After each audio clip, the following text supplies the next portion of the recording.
नमस्कार दोस्तों, DD rate के एक और रिएक्शन वीडियो में आप सभी का स्वागत है। मैं हूं आलोक। तो आज जो वीडियो मैं आप लोगों के साथ देखने वाला हूं और जिस वीडियो पर मैं रिएक्ट करने जा रहा हूं वो है डेली स्वैग का वीडियो।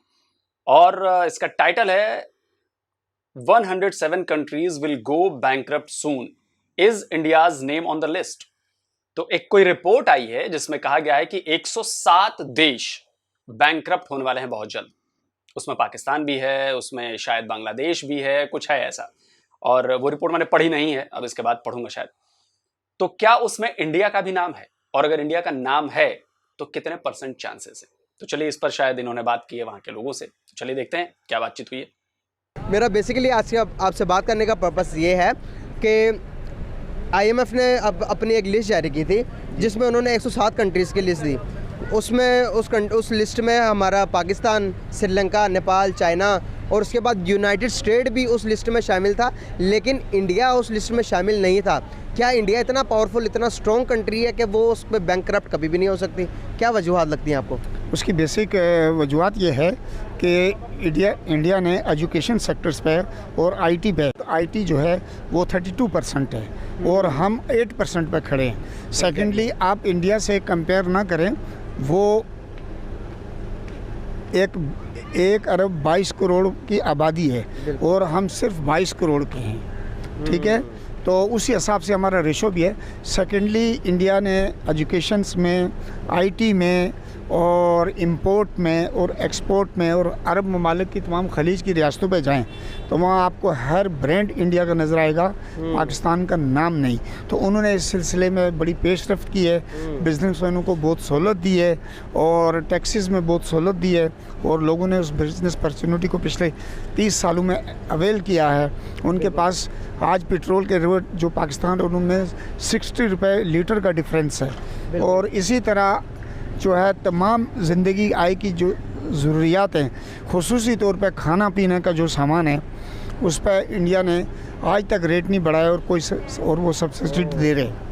तो लिहाजा हम मुकाबला इंडिया का नहीं कर सकते इस पॉइंट ऑफ व्यू से कि उनकी इकनॉमी बहुत स्ट्रॉन्ग है और हमारा आज डॉलर 227 का है। बिल्कुल 227 का हो गया अभी।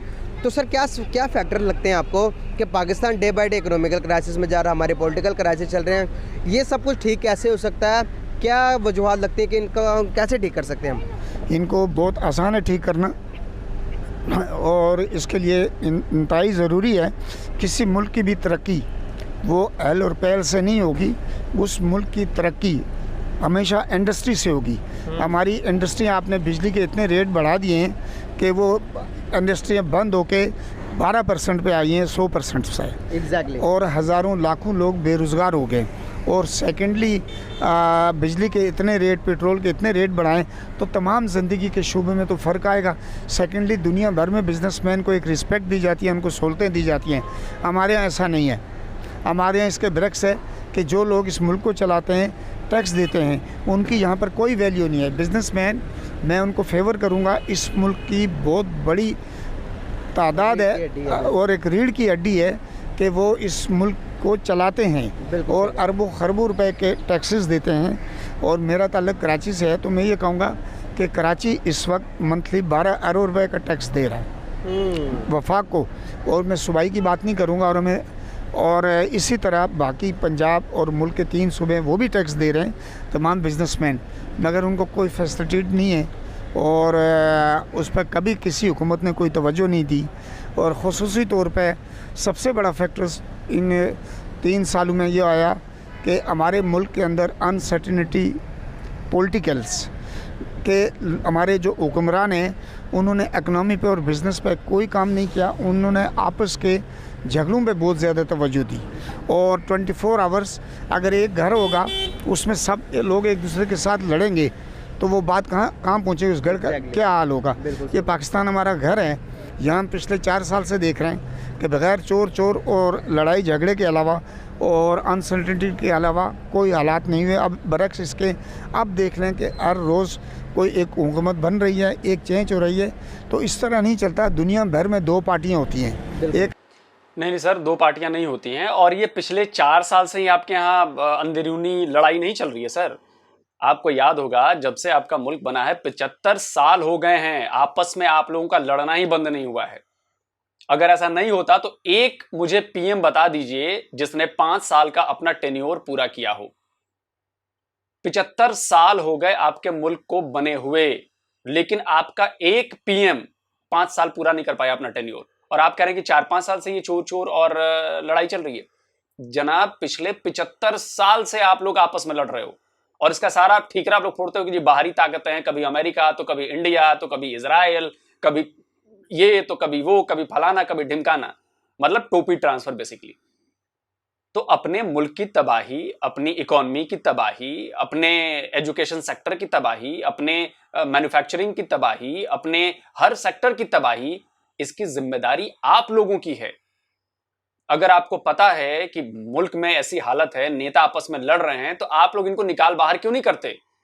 आप लोग कोई ऐसा निजाम लेकर क्यों नहीं आते? आप लोग किसी एक को खड़ा क्यों नहीं करते जो पाकिस्तान के बारे में सोचे? नहीं कर सकते, क्योंकि जैसी आवाम वैसी ही सरकार। आप लोगों को लग रहा होगा कि पता नहीं क्या मैं बोल रहा हूं, लेकिन यही सच्चाई है। अगर ऐसा नहीं होता तो आपके यहां तानाशाही नहीं होती, अगर ऐसा नहीं होता तो आपके यहां पॉलिटिकल जो स्टेबिलिटी का नामो निशान नहीं है, वैसा नहीं होता। आप देखिए 75 साल में हमारे यहां ठीक है राजनीतिक उठापटक होती रहती है, लेकिन कभी भी मिलिट्री का, सेना का, एजेंसीज का कभी उनकी घुसपैठ नहीं होती। उनके इशारों पर हमारी सिविल गवर्नमेंट नहीं चल रही होती। आपके यहां चल रही है, और जो सिविल गवर्नमेंट नहीं चलती है उसे सेना और एजेंसीज उठा के फेंक देती है। ये तो इतिहास रहा है। और जो ज्यादा बोलता है उनको किसी को बम ब्लास्ट में उड़वा दिया जाता है, किसी को फांसी पर लटकवा दिया जाता है। तो ये भी हो चुका है आपके यहां। तो आपका इतिहास 75 सालों का देखते हुए, आप लोगों की हरकतों को देखते हुए, इसमें कोई अचंभित होने वाली बात नहीं है कि आपकी ये हालत आज 75 साल बाद ऐसी हो गई है। इसमें कोई अचंभित होने वाली बात नहीं है। हस्ब इख्तलाफ होती है, हस्ब इक़्तिदार। यहाँ पर ऐसा नहीं है। यहाँ पे हमें नहीं समझ आती कि ये लोग जो मुल्क को चला रहे हैं वो क्या करना चाहते हैं इस मुल्क के साथ। और मेरा ख्याल है कि इस मुल्क के साथ सबसे ज़्यादा जो ज़्यादती हुई है इन 4 सालों में हुई है, और अब इन 3-4-6 महीनों में तो बहुत ज़्यादा ज़्यादती हुई है कि मुल्क का बेड़ा गर्क कर दिया आपस के झगड़ों में और इक़्तिदार के चक्कर में। सर, क्या है प्लस पॉइंट इंडिया के पास जो कि पाकिस्तान के पास नहीं है? मैं पहले अर्ज़ कर चुका हूँ कि उनके बिजली के रेट, पेट्रोल के रेट कंट्रोल है, उनके पास डॉलर के रेट कम है। सेकेंडली उनकी इकनॉमी पहले से स्ट्रॉन्ग की, और सबसे ज़्यादा दुनिया भर में उनकी एक्सपोर्ट है। सही। तो गाइस, एक लिस्ट जारी की गई है जिस लिस्ट में टोटली कंट्रीज़ के ऊपर 107 ममालिक हैं जो कि बैंक करप्ट हो सकते हैं, जिनका नाम में लिस्ट है। हैरत की बात है, उसमें पाकिस्तान भी शामिल है, उसमें श्रीलंका भी शामिल है, नेपाल भी हो गया, श्रीलंका भी बैंक करप्ट हो गया, यूएसए तक भी नाम है, लेकिन इंडिया का नाम नहीं है। इसके बारे में कुछ गाइडेंस दे सकते हैं कि इंडिया का नाम क्यों नहीं है? क्या इंडिया बैंक करप्ट नहीं हो सकता कभी? इंडिया के बारे में इतना ही जानता हूँ कि इंडिया जो है ना, उनकी इकॉनमी स्ट्रॉन्ग है, ठीक है, और वो हर सेक्टर पे काम कर रहा है, सही है। और पॉलिटिक्स भी उनकी इतनी मतलब गंदी नहीं है जितनी या सच हमारी है, सही है। और नेपाल वगैरह, श्रीलंका या जो भी है, उधर इतना काम नहीं हो रहा हर सेक्टर में। जो मेन हम देख लें इंडिया की इकॉनमी किस बेस पे खड़ी है, तो वो आप देख लें कि अमेरिका में सॉफ्टवेयर हाउसेस में देखते आईटी सेक्टर का हिसाब लगा लें। सॉफ्टवेयर हाउसेस में जो बंदा बैठा हुआ है इंडिया का, बैठा हुआ अमेरिका में भी, ठीक है।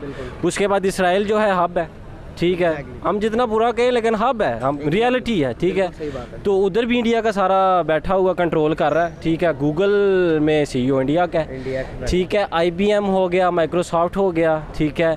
Total A to Z company Hyderabad India का जो शहर है उधर लाए कर रही हैं कंपनीज, ठीक है। तो मेन इकोनॉमी जो है उनकी हैंडल जो IT सेक्टर। गुड़गांव को सिटी कहा जाता है जिसमें IT, टोटली IT है गुड़गांव में। उसमें टैक्स फ्री है, उसके बाद लाइट फ्री है उस सिटी के अंदर। इतनी फैसिलिटेट कर रहे हैं। अगर हम बात करें अपनी कंट्री की, तो यहाँ पर बिजली नहीं पूरी आ रही।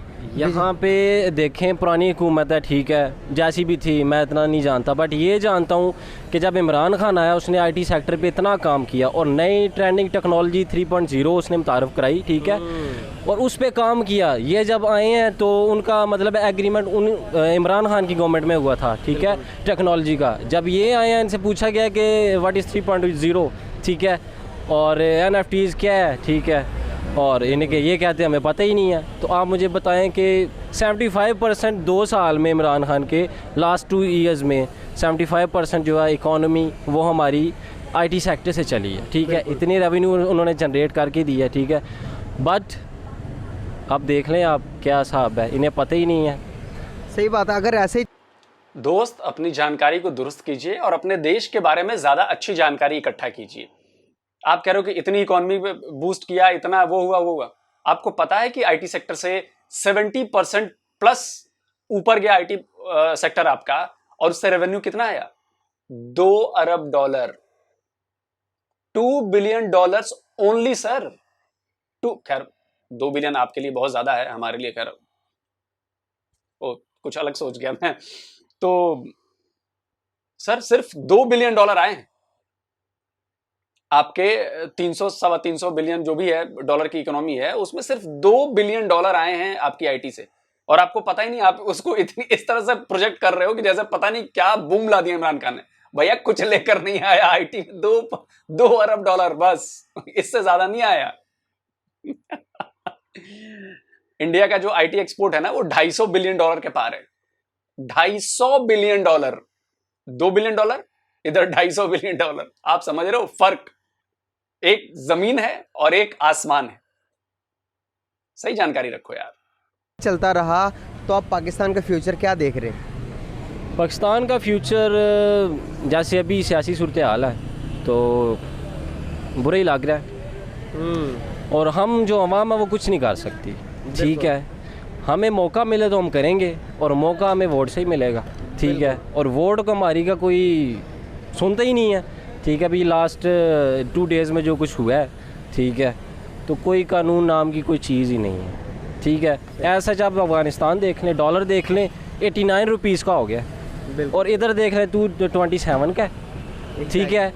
तो अब खुद हिसाब लगा लेंगे 79 का। हाँ, हमने देखें जी, हमने अमेरिका की सारी रूल्स एंड रेगुलेशन उन्हीं की उस पर पटा उन्होंने डाला हुआ है जी, हम चल रहे हैं। और उसके हिसाब से आप देख लें अफ़गानिस्तान को, वो अपनी इस्लामी ममलिकत वही है असल में, हम तो नाम के हैं। बिल्कुल सही बात है। अगर हम देखते हैं कि पाकिस्तान के किसी भी कंट्री के साथ कंपैरिजन करते हैं, तो क्या लगता है कि आपको इंडिया के साथ पाकिस्तान का भी कंपैरिजन होना पॉसिबल है किसी भी सेक्टर में? किसी भी सेक्टर में नहीं है। क्यों?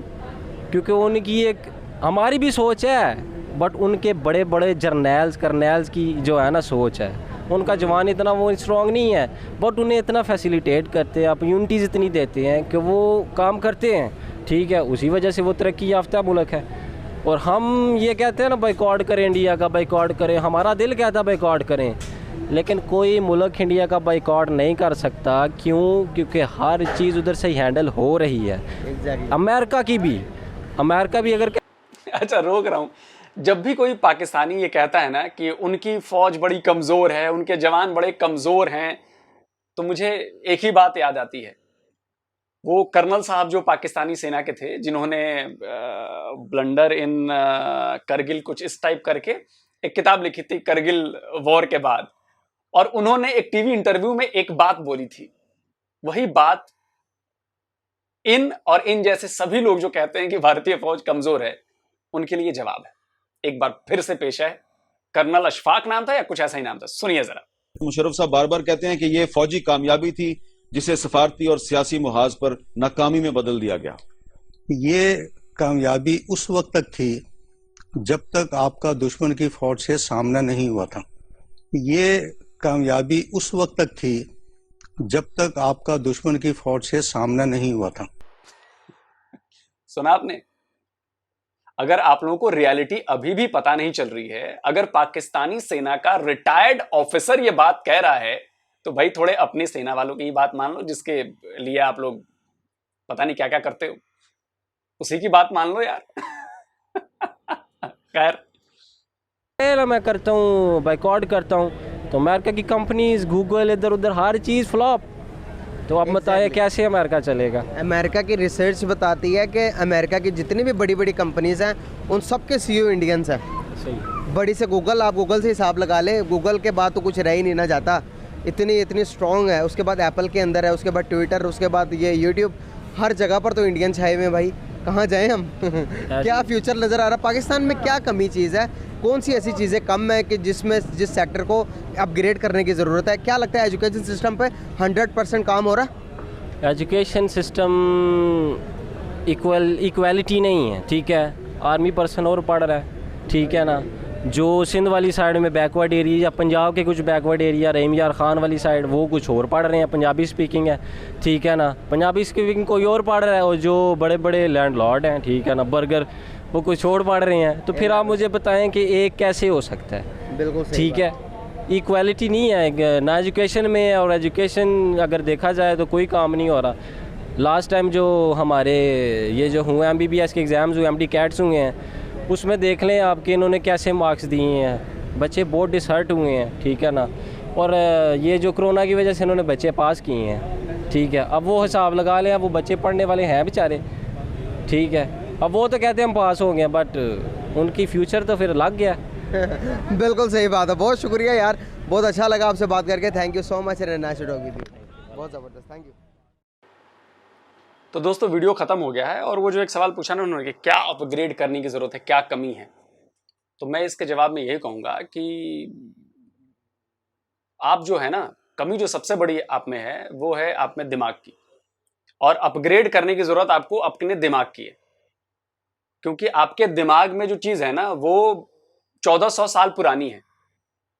हमने न सिर्फ अपनी चीजें अपग्रेड की हैं, अपने दिमाग को अपग्रेड किया है, अपनी सोच को अपग्रेड किया है, बल्कि अपनी मतलब हर चीज को अपग्रेड किया है। हम फ्यूचर में देखते हैं कि फ्यूचर में ये होने वाला है, हम ये कर सकते हैं, 30 साल बाद ऐसा होगा, उसकी शुरुआत आज से कर दो। तो हम ये करते हैं। आप बैठे हुए हो 1400 साल पीछे, आप सोचते हो कि वहां पे वो बात कही गई थी, वो अभी लागू करो। अरे भैया 1400 साल पहले जमाना अलग था, वहां की जरूरतें अलग थी, उस हिसाब से, उस वक्त के हिसाब से चीजें बनाई गई थी। अगर आज भी आप उन चीजों को ढोगे, वही लेके चलोगे, तो देख लो हाल 75 साल में आपका क्या हुआ है। तो इसलिए अपग्रेड अपने दिमाग, अपनी सोच, अपनी नीयत को करने की है, और अपनी जिद को पीछे छोड़ने की है कि बॉस हमें बदलना है। भाई हमने भी कई चीजें बदली ना, हमने अपने धर्म में भी कई चीजें बदली, तो उसका फायदा मिला ना हमें। वक्त के साथ चीज बदलती है, जो चीज बनी वो उस वक्त के लिए है। हो सकता है कि आज जो हमने चीज बदली है वो आगे आगे 50 साल बाद वो चीज हमें बदलनी पड़े, हम बदल देंगे। और उसी का फायदा है कि हम ग्रो कर रहे हैं, हम डेवलप कर रहे हैं, हर तरफ हमारी वाहवाही हो रही है, हर तरफ हमारे लोग बैठे हैं। दूसरी बात जो वो भाई साहब कह रहे थे कि सब सीईओ बैठे हैं, सिर्फ बात सीईओ की नहीं है। उस कंपनी में जो मेन चीजें हैं, चाहे प्रोग्रामर हो, सॉफ्टवेयर डेवलपर हो, चाहे आइडियाज हो, वहां सब पर इंडियन बैठे हैं। सिर्फ आप सीईओ को देखते हो, लेकिन सीईओ के नीचे की जो टीम है उसमें भी इंडियंस हैं। वो प्रोडक्ट बनाते हैं, वो कोडिंग करते हैं, वो जड़ में जाते हैं, उनको पता है चीज की जो मैंने बनानी है, क्या बनानी है, क्या बनाई है मैंने, वहां तक हैं, वो इन्वेंशन करते हैं। इसलिए हम आगे बढ़ रहे हैं। तो जल्दी हाजिर होता हूं एक और नए वीडियो के साथ। नमस्कार, जय हिंद।